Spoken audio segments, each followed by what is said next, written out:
زنا جب قوم میں عام ہو جائے تو لا علاج بیماریاں شروع ہوتی ہیں۔ جس قوم میں زنا عام ہو جائے وہاں وبائیں آنا شروع ہو جاتی ہیں۔ جس قوم میں زنا عام ہو جائے پھر زمین میں دسنے کا نظام شروع ہو جاتا ہے۔ اور قرآن سورت بنی اسرائیل یا سورت اسراء آیت نمبر 32 میں کہتا ہے وَلَا تَقْرَبُوا الزِّنَا۔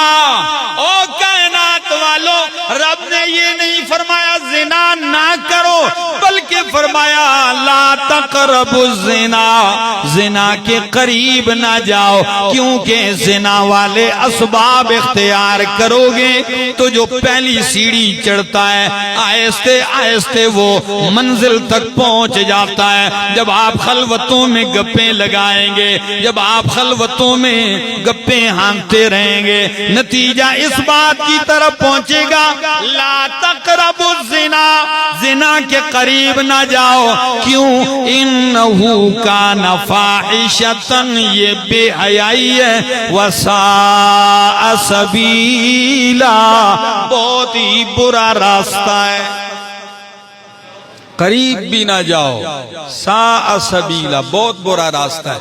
پورا قرآن پڑھ لیں، زنا کی سزا کو قتل کی سزا کے برابر کیوں قرار دیا ہے؟ کبھی غور کیا ہے؟ شادی شدہ اگر زنا کرے تو اس کو کیا کیا جائے گا؟ اس کی سزا سنسار ہے، رجم کرنا ہے۔ اللہ اکبر۔ اور جو بندہ جان بوجھ کر کسی مومن کو قتل کرتا ہے تو اس کی سزا کیا ہے؟ اس کی سزا بھی قتل ہے۔ تو ان دونوں سزاؤں کو کیوں؟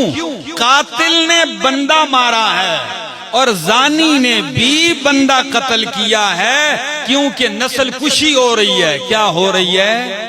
نسل کشی ہو رہی ہے، نسلیں بگڑ رہی ہیں، ایک نہیں نسلیں بگاڑ رہا۔